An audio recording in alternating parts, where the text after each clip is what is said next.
السلام عليكم ورحمة الله وبركاته. متابعيني الحلوين، ازيكم؟ عاملين ايه؟ يا رب تكونوا بخير. وحشتوني كتير من الفيديو اللي فات. عندنا اوردر حلو قوي، تابعوا معايا الفيديو الاخر وما تنسونيش بلايك واشتراك القناة. ويلا نصلي على رسولنا الكريم ونقول اللهم صلي وسلم وبارك عليك يا حبيبي يا رسول الله. بصوا بقى، النهارده الاوردر بتاعنا مختلف، وهقول لكم بقى مختلف ليه. مش مختلف كده وخلاص، لا مختلف بجد. ليه بقى؟ لان هنعمل اكل المصامت. طبعا يعني في ناس عاشقة للاكل ده، فاحنا بقى هنعمله في البيت بطريقة حلوة جدا وبطريقة نظيفة، تبقي واثقة من نظافة كل حاجة. وتعالوا بقى نشوف المنيو بتاعنا النهارده. هنعمل طحال، وهنعمل فشة، وهنعمل كرشة، وهنعمل كوارع وممبار. يعني بصوا كل ما يخص مش عارفة بيسموها ايه، الحلويات يعني ولا ايه، ما علينا. المهم تعالوا بقى ايه، ندخل على الطريقة وكل حاجة وانا بشتغل فيها هقول لكم طريقة تنظيفها ازاي، علشان برضو ايه تبقي عارفة كل حاجة من الالف للياء. اول حاجة بقى هنبدأ بالكوارع. طبعا هنبدأ بيها لان هي بتاخد وقت شوية على النار. حطيت حلتين كده فيهم مية سخنة وسبتهم يغلوا. اول حلة بعد لما غلت كده قمت نازلة ايه بالكوارع. تمام. هسيبها بقى تغلي غلوتين كده عبال بقى لما اجهز المية اللي في الحلة التانية. هجهز بقى ايه عشان ناخد شوربة نضيفة وريحتها حلوة. هحط بقى طماطم وبصل ورق لوري حبهان فلفل اسود ومعلقة من السكر. معلقة السكر ديت علشان تسرع السوا بتاعتها. ودوت بقى البوكيه جرنيه او الايه الحاجات اللي بتخلي ريحة الشوربة حلوة وطعمها حلو. بعد بقى لما تغلي الكوارع كده زي ما انتوا شايفين، هبدأ بقى اشيلها من اول حلة. دي طبعا هتكون طلعت كل الريم اللي فيها. هسيبها بس كده 3 او 10 دقايق كده على النار. ولو كل ريم كده هتلاقيه فوق الوش هقوم شايلاه بالكبشه. وبعد كده بقى هاخد الكوارع من الحله ديت او الميه اللي انا سلقتها فيها اول سلقه. وبعدين هحطها في الحله اللي هناك ديت اللي انا جهزتها علشان اخد شوربه طعمها حلو وريحتها حلو. تمام. عايزه اقول لكم الخطوه دي مهمه جدا في الكوارع، لان ديت الحاجه الوحيده اللي الشوربه بتاعتها بتبقى بتتشرب ولازم تبقى ريحتها حلوه من الحاجات اللي احنا هنعملها كلها. فعايزه اقول لكم الخطوه دي مهمه جدا. تمام. طيب طريقه بقى تنظيف الكوارع، طبعا هي بتيجي من عند الجزار متنضفه وكل حاجه. انا بغسلها بدقيق وليمون بس، ما بغسلهاش بملح عشان الملح بيجرمزها. يعني ايه؟ يعني بيخليها ايه تغيب معاكي في السوا. بدعكها كده بليمون ودقيق. وبعد كده بشطفها كويس جدا تحت الحنفيه. لو فيها بقى اي حاجه محتاجه تتشال او كده طبعا بتنضفي حته حته تحت الحنفيه. تمام. تعالوا بقى هنا نشوف بنعمل ايه. جبت بقى 3 حلل كده، حطيت فيهم فلفل اسود وبصل وورق لوري وحبهان بس كده. تمام. اول حله هناك خالص قمت نزلت بالايه بالفشه. تمام. وبعد كده حطيت في الحله اللي هناك حطيت الطحال. اما الحله ديت زي ما انتوا شايفين نزلت بالكرشه. وهسلقهم ال3 بس كل حاجه في حله كده زي ما انتوا شايفين. بالنسبه بقى للفشه اللي انا حاطه حله مغطيها وحاطه فوقيها حله، دي بتبقى شبه السفنج. فانت لازم تحطي تقاله كده علشان ما تفرش معاكي على البوتاجاز. وحاطه غطا تحت الغطا على فكره. يعني انا كبسها بغطا صغير، وحاطه بقى الغطا بتاع الحله، وبعدين حاطه ايه حله فوقيها علشان تمسك معايا وهي بتفور، لان هي بتقب فوق الميه كده. تمام. طيب طريقة غسيل الفشة ايه؟ انا بغسلها بدقيق وملح وليمون بس كده. ممكن تستغني عن الليمون، ممكن تغسليها بدقيق بس كده. بدقيق كده تدعكيها الاول كويس قوي بدقيق، وبعدين تشطفيها شطفة حلوة تحت الحنفية. بس اهم حاجة ما تفضليش فاتحة عليها المية، لان دي شبه السفنج بتشرب مية كتير جدا. بمجرد لما تدخل في السوا هي هتلاقيها كشت. يعني اول لما هتحطيها في المية بتلاقيها بتتنفخ كده، لكن لما تستوي هتلاقيها ايه كشت. هنا بقى كانت خلاص طبعا استوت. حطيت فيها الشوكة لقيتها استوت. هبدأ بقى اطلعها من المية بتاعتها. وطبعا المية دي بنستغنى عنها خالص، احنا مجرد بس ايه اللي احنا بنسلقها فيها. بس مش علشان بنسلقها ما نظبطش المية. لازم برضو تحطي فيها فلفل اسود ورق لوري وحبهان وايه وبصل، عشان برضو تبقى هي وهي بتغلي على النار تشم ريحة حلوة. طبعا اول مرحله فيها خالص اللي انت تغسليها زي ما قلت لك بدقيق وملح وليمون، او بدقيق بس حتى. الدقيق بيطلع اي زفاره منها. دي بالنسبه للفشه. طيب الطحال بقى. الطحال اللي انتوا شايفينه دوت، بصوا هو كده المفروض استوى وانا شلته من الميه بتاعته. هقول لكم بقى طريقه غسيله، بس ايه نشوف انا عملت ايه الاول. جبت بقى حله تانية هنا وحطيت فيها نص كوبايه من الزيت، ونزلت ببصلايه مفرومه في الكبه او بصلتين، وسبتهم لغايه لما يتبلوا. وبعدين حطيت ايه كيس من الصلصه او 3 معالق كبار من الصلصه الجاهزه، ونزلت ب2 كيلو من الطماطم. تمام. هسيبهم بقى يتسبكوا على نار هاديه مع ملح وفلفل اسود، ودي اول تسبيكه معانا في الفيديو. على فكره معايا كذا تسبيكه، فركزوا معايا لان الفيديو طويل وان شاء الله تستفيدوا منه. تعالوا بقى هنا نشوف الطحال. انا قلت لكم المفروض بنغسله الاول، بس هو بيبقى فيه قشره كده او جلده رفيعه كده شفافه، المفروض اللي انت بتشيليها وهو لسه، يعني هو المفروض ما يتجرحش، يعني تبقي جايباه من عند الجزار ما يبقاش مقطوع ولا مخروم ولا فيه خدش ولا اي حاجه، عشان ده عباره عن تجمع دموي يعني او كتل دم جوه، فلو اتقطع تلاقيه كله نزل في الشوربه، فلازم تتاكدي اللي هو مش مقطوع اول حاجه. طيب بعد كده بيبقى فيه كيس كده او زي جلده رفيعه، ده بتشيليه من الطحال على الني وهو لسه جايباه يعني قبل ما تسلقيه. لو عرفتي تشيليه وما تقطعش منك شيليه، لو ما عرفتيش تشيليه اسلقيه بيه، وبعد كده قشريه عادي زي اللسان هيتقشر معاكي. انا قشرت اللي هو الحتت اللي طبعا ما بشيله بايدي مش بسكينه ولا حاجه، قشرت الحتت اللي هي بتطلع معاكي بسهوله كده، لكن الحتت الجامده سبتها وسلقته بيه، لان لو قلت لكم لو اتفتح معاكي هيبقى خلاص كله هينزل في الميه. تمام. بعد كده سلقته زي ما انتوا شفتوا.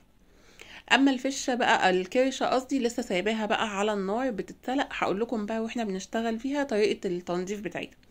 تعالوا بقى علشان ما نجيش على حاجه تانية في الفيديو ما اكونش قلتها. بالنسبه بقى جبت بقى حله تانية فيها بقى ميه، وجبت بقى كرنب. عايزه اقول لكم الكرنب ما فيش كرنب في السوق اصلا، يعني كل ما يجي لي طلب كرنب او اوردر عايزين كرنب يعني دخت عليه. المهم سلقت كرنبايه بالطريقه العاديه خالص مع شويه كمون، ميه مغليه وشويه كمون، وسلقتها وما تغيبهاش في السوا. بعد كده بقى شلته وحطيته في مصفى، وجبت بقى خلطه المحشي اللي انا متعودين معايا عليها. حطيت بصل وطماطم وفلفل وخضره في الكبه مع ايه تاني، قلت لكم بصل وطماطم وفلفل وخضره، وضربتهم في الكبه. وبعد كده قطعت خضره بقيت يعني انا باخد الخضره بقسمها نصين، نص بحطها في الكبه مع الخضار والنص التاني بقطعها على ايدي. ونزلت بقى بالرز مع ملح وفلفل اسود وشويه من الزيت، وهدعك الكلام ده كله مع بعض. طيب بالنسبه بقى للطاسه اللي هناك دي، الطاسه اللي هناك دي فيها كزبره، انا ما كانش عندي كزبره، وعايزه اقول لكم الاكل دوت روحه الكزبره والكمون. فطبعا علشان تاخدي نتيجه بقى جباره، هاتي بقى التوابل بتاعتك حصى، واديها تحميصه كده، نقيها واديها تحميصه على النار، وشمي بقى ريحتها وهي متحمصه، وبعدين اطحنيها. عايزه اقول لكم بقى الاكل كله في كوم، ولما بتحطي معلقه من التوابل اللي لسه مطحونه دي في كوم تاني. تمام. طبعا بقى انتوا شفتوا انا جهزت خلطه المحشي، وما حبيتش بقى يعني ازود عليكم او اطول عليكم الفيديو لان هو فعلا طويل، ما حبيتش بقى اطول عليكم، فجهزت خلطه المحشي بالطريقه العاديه خالص اللي انتوا متعودين معايا عليها. والحله بقى اللي انا سلقت فيها الكرنب قمت شايلاها وغسلاها، وقمت حاطه فيها ميه تاني. تمام. وحطيتها على النار كده بقى. انا شلت كل حاجه من على النار ما عدا الكوارع اللي انا نقلتها على العين التانية، بس طفيت عليها خلاص. تعالوا هنا بقى نشوف هنعمل ايه. هنا بقى نعمل طاجن رز معمر. هجيب بقى رز، هغسل نص كميه يعني هجيب البرام الاول، وهعرف بقى بعناية كده البرام ده بياخد قد ايه. ده مثلا البرام ده بياخد كيلو الا ربع، هغسل كيلو الا ربع من الرز كده واحطه. المهم الرز يبقى نص البرام. وبعد كده نزلت عليه بلبن سخن، اخد معايا حوالي كيلو من الحليب. حابه بقى تحط شويه ميه تمام، مش حابه خلاص. وبعد كده بقى هدخله الفرن على درجه حراره 220. ممكن تشغلي عليه الشوايه ياخد لون، وبعد كده تطفي الشوايه وتشغلي الفرن. انا بقى المره دي حطيته على الصاجه اللي من تحت خالص، اللي هي يعني اول حاجه عند الشعله، وسبته كده مع نفسه، هيطلع كله واخد لون واحد وطعمه تحفه. طبعا دعكت الرز بملح وفلفل اسود، ونزلت عليه باللبن، ما بحطلوش سمنه ولا اي حاجه دلوقتي. تمام. تعالوا بقى نعمل كده. انا شلت الطحال بعد ما سلقته، وشلت الفشه وشلت الكرشه كمان. طيب الكرشه بقى هنرجع لها تاني، بس لما نشوف هنعمل التسبيكه دي. جبت بقى معلقه سمنه على شويه زيت، ونزلت ببصلايه كده مقطعاها على ايدي زي ما انتوا شايفين، بصلايه صغيره خالص. تمام. وبعد كده بقى هسيبها لغايه لما تدبل او تتحمر، وهقوم بقى جايبه كام فص توم، يعني نقول او الاول خلينا في الفلفل. حطيت قرنين فلفل سبايسي كده، يعني نص قرن فلفل سبايسي ونص قرن فلفل اخضر.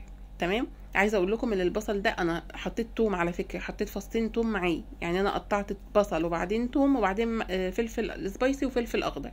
اهو التوم اهو كنت بحسبني قطعته مع البصل. المهم يعني هبدا بقى اشوح الكلام ده كله مع بعضه لغايه لما ريحه التوم والبصل والفلفل تطلع كده. بس انا مش عايزاكي تحمري التوم او البصل يعني يغمق منك، يصفر بس. عايزه اقول لكم الخلطه دي كده وهي على النار ريحتها جباره. تمام. اما بقى الحله التانية زي ما قلت لكم جبتها بقى وحطيت فيها ميه، وهبدا بقى ايه احط فيها طماطم ورق لوري حبهان فلفل اسود بصل. هعمل شوربه اكني بعمل شوربه عاديه، بس هزود حاجه تانية وحطيت ملح. هزود حاجه واحده بس، هزود حزمه من النعناع علشان نسلق الممبار. تمام. عايزه اقول لكم بقى الممبار مع النعناع يعني حاجه كده تحفه. المهم تعالوا بقى نرجع للتسبيكه بتاعتنا كده. بعد لما اسيبها تدبل كده زي ما قلت لكم هبدا انزل عليها بالايه بالكرشه. طيب وهي بقى بتتشوح كده مع الكلام ده كله، تعالوا بقى ايه نديها رشه من الفلفل الاسود ورشه من الكمون ورشه من الكزبره وشويه بقى من الملح، لان احنا اصلا ما كناش مملحين اي حاجه واحنا بنسلقها، احنا سلقناها بس مع فلفل اسود وبصل وايه ورق لوري وحبهان. تمام. هبدا بقى اديها شويه الكلام ده وابدا ايه اشوح بقى فيها تشويحه محترمه مع الايه مع الخضار اللي احنا ايه شوحناه الاول. عايزه اقول لكم الكمون ده بقى روح الكرشه، هنعمل كرشه كمونيه. بس بقى ايه يعني اتوصي بالكمون بس خلي بالك علشان بيمرر برضو، يعني اديلها معلقه حلوه كده وفي نفس الوقت ايه شوحيها تشويحه حلوه.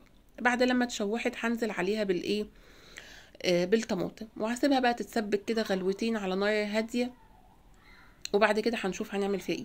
طيب الكرشه بقى طريقه تنظيفها ازاي؟ بننضفها عادي بالطريقه العاديه خالص. طبعا هي بتيجي من عند الجزار متنضفه، هي طبعا بيبقى لونها بني، لازم البني ده يتحول معاكي كده بقدره قادر لابيض، هي دي كده تعرفي نظافتها. المهم طبعا انت بتجيبيها من عند الجزار سواء متنضفه او بتنضفيها انت ميه سخنه بقى الاول لو هي جايباها مش متنضفه، لكن لو جايباها من عند الجزار متنضفه هقول لكم دلوقتي. بس ايه تعالوا نشوف. بعد بقى لما غلت غلوتين كده قمت ايه واتسبكت كده قمت نزليها بقى في الطاجن واديت لها قرنين فلفل فوق الوش ودخلتها في الفرن. هتاخدوا بقى طاجن كرشه كمونيه جبار. وبعد كده كانت الميه غلت ونزلت بالممبار وايه وهسلقه بالطريقه العاديه. في نفس الوقت كان بقى رز طلع. بصوا كل حاجه بتخلص مع بعضها ازاي. يعني الفيديو دوت والله يعني انا كنت ناعيه همه، لاني اولا كان جايلي متاخر ونزلت اشتريت الحاجه قبلها بيوم بالليل وقمت الصبح بدري وكان المفروض يتسلم بدري، فاهميني؟ فانا كنت ناعيه همه جدا، مش علشان كنت خايفه ملحقش اسلمه في الوقت الايه المطلوب يعني، لكن لما الواحد بقى شغلت دماغي كده وقلت اعمل ايه قبل ايه واجهز كده وفي نفس الوقت يبقى الفرن شغال وانا بعمل حاجه وبتخلص واعمل حاجه تانية، فكله الحمد لله عدى. تمام. بعد كده بقى بعد لما الرز طلع من الفرن بقى حطيت له حتتين قشطه كده وعملت له فتحات ومكعبين زبده وكان شكله ما شاء الله يفتح النفس.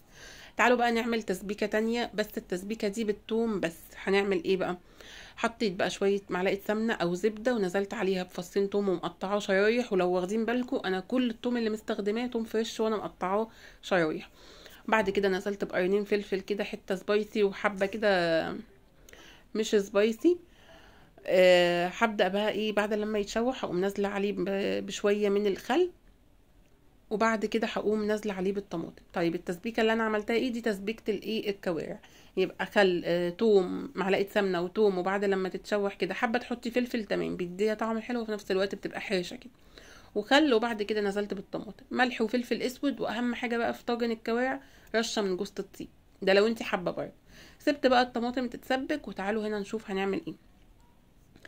هنا بقى جبت بقى الفشه زي ما انتم شايفين، وكان معاها حته من الزور كده قطعتها كده ايه شرايح كده شبه هي بتبقى شبه الكبده كده الى حد ما. بعد لما قطعتها كده وبس ايه ما تخليهاش حتت صغيره، لا خليها حتت تخينه عشان ما تنشفش منك، لان هي لسه ليها مرحله تانية. اما الطحال زي ما انتم شايفين زي ما قلت لكم انا كنت مقشره نصه، وكان النص التاني كنت حاسه اللي هو لسه ايه لو شديت هتتقطع مني، يعني كنت حاسه ان الجلده رقيقه. ده الكلام ده قبل السليق، لكن بعد لما سلقته بقى عدت عليه لو في حاجه بقى محتاجه تتشال قمت شايلاها كده زي ما انتم شايفين. وبعد كده هبدا اقطعه شرايح زي الكبده كده. بصوا بقى طالع سليم وما فيهوش اي حاجه، علشان طبعا لازم تبقي متاكده اللي هو مش مقطوع من عند الجزار. هقطعه بقى شرايح وخلاص على كده. برضو هنشتغل فيه تاني، بس بوريكم طريقة التقطيع، وخليه برضو كده بالطول كده شوية. عايزة اقول لكم كمان، انا يمكن ما باكلش الحاجات دي خالص، بس الحمد لله بتطلع. اولا ريحتها حلوة جدا، طعمها الحمد لله بشهادة اللي بياكلها مني طعمها حلو جدا الحمد لله، لكن انا ما باكلهاش. عايزة اقول لكم كنت بعملها ومش مش عايزه اعملها ولا كده، لا خالص، بالعكس والله. اللي بيحب المطبخ بيعمل اي حاجه، ودي لازم تتعلميها، سواء بتاكليها او ما بتاكليهاش لازم تعرفي تعملي كل حاجه، دي قاعده كده.